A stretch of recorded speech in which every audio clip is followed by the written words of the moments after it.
Hi, Mike. John Lodge, thank you, sir, for taking the time this morning. Appreciate it. Thank you very much, Mike. So, John Lodge, bass player for the Moody Blues, will be coming to the Wilbur Theater in Boston on July 26th and playing the legendary album Days of Future Past in its entirety. What is it about this album that makes it timeless to you? Because I have my own theory, but I want to hear from you why you think it still holds up today.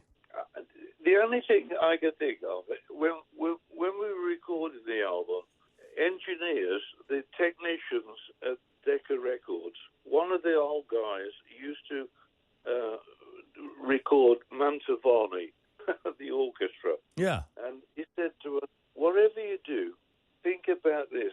In 20 years' time, you've got to stand by what you're saying and what you're writing and what you're recording now. If you don't think you could do that, you shouldn't be doing it.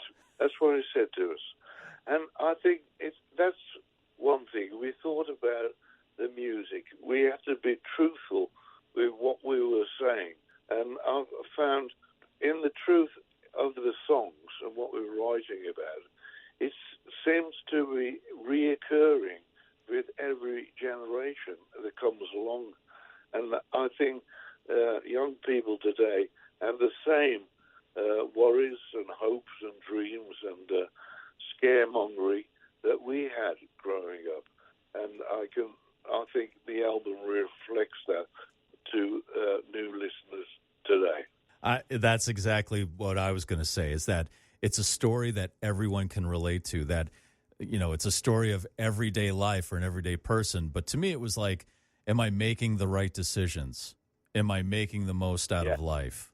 You know, and to me, it's not only just a gorgeous album in its sound, but that theme is amazing. What was the catalyst? Because when you joined the Moody Blues, you joined with Justin Hayward. They were still kind of a rhythm and blues band, much like in the like the Rolling Stones and the Yardbirds and the Zombies. What was the catalyst for you guys to say, okay, enough of that, we're going to do something different? What inspired you guys to take that chance? Well, I've been working with Ray Thomas, the flautist in the Moody's, for 4 years before the Moody Blues in another band. And Mike Pinder was also in the band for a short while. And I was younger than Ray, and I was still at college. And Ray called me up one day and said, John, have you finished college? I said, yes. He said, get down to London. We need you. And went down, and I met up again with Mike as well. And I said, what do you want to do? And Mike said to me, we want to create and make our own music. And I said, that's exactly what I want to do. For 4 years before that, I was playing American songs out of the Delta and Memphis and Philly, and I'd never been to America. So I couldn't be truthful with what I was doing. And the idea of writing our own songs appealed to me incredibly, so we could do something different. We never thought about it being successful, to be honest. We just wanted to record our own music. I like how you guys, and fact check me on this, but you guys called it English blues. Yes, because, you know, all the songs we were playing about American blues, about growing up in the Delta. You know, I wrote a song recently saying I didn't play a guitar when I was 3. I was 13. In England, nobody played guitar. And so Americans had grown up with a guitar, grown up with blues. King Biscuit playing blues music at lunchtime. We never had any of that. So we said we should write about us growing up. It is a blues, but English blues. Right. Not in the style, but in the feeling. You know, these are the struggles we had, you know, which, again, makes it timeless. So after the album was released, and you guys had toured it a little bit, and it started getting popular, again, fact check me on this, there were some fans who considered the Moody Blues to be almost like space shepherds. like you guys had the answer to all the problems, and they started following you around. Was that something that actually happened? Yeah, absolutely. That's why I wrote, I'm just a singer in a rock and roll band. I'm just the same as everyone else. I have no idea. I'm just exploring with everyone else. I remember coming home from a tour one day, and there was all these people in the front yard of my home. And I said, what are you doing here? And they said, well, you've been flying, a spaceship is coming to save the world, and you'll be flying the spaceship. I said, I don't think so, because I actually don't like flying. So that's what the guy like that. Oh, my God. That would freak me out. I mean, that must have freaked you out. Did you go to the guys and say, hey, maybe we should take a break? Or that's hilarious. Yes. So with that, was the kind of the flower power, the hippie culture of that time, it was just really emerging in the 60s. Was that an influence on Days of Future Past, or did you guys were just recording this without any influence from that at all? No, well, I think we were influenced. The hippie thing was sort of an alternative lifestyle. And at the time, the only thing we had in England, and America really, was AM radio. Right. And there was always songs 2.5 minutes long on the playlist.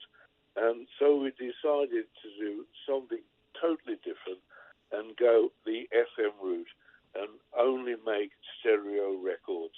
And we were very fortunate because it was just the time when FM radio and college radio in America was emerging.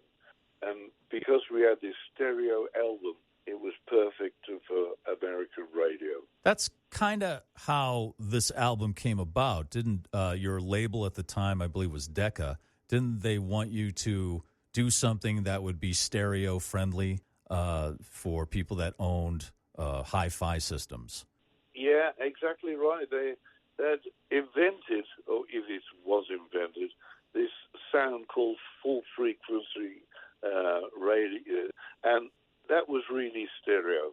And they had hi-fi systems they were selling as well, hardware, and they wanted a record which would play on their systems in this stereo mode.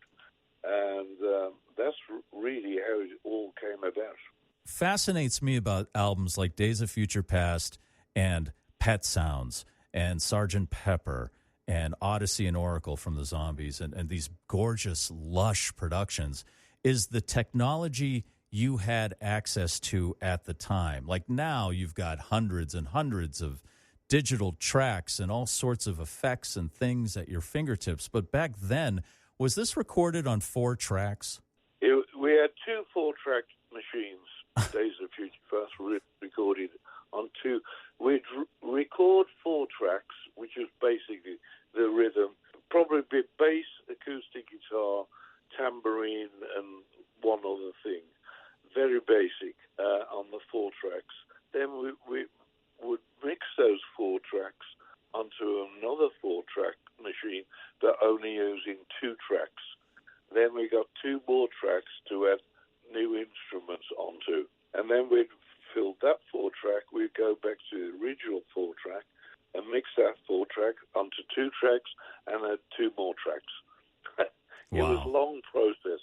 Yes, and so basic, yeah, that's amazing. So I just want to tell any other band that's complaining about their studio or recording that Days of Future Past was made with 8 tracks, with the technology you had at the time. And it's still a gorgeous sounding album to this day. Well, what's interesting, when we wanted to release our albums in quad, it was pretty easy because we only had 4 tracks of the album anyway. We went left, right, and in the back. 4 tracks. That's amazing. Well, we are looking forward to seeing you play it live at the Wilbur Theater in Boston. That's July 26th. You can go to johnlodge.com to get your tickets, get all the information you need about the tour. Mr. Lodge, it's been an honor and a pleasure, sir. Thank you for taking the time today. Thank you. you very much, Mike, and thank you for your listeners keeping the faith. Thank you.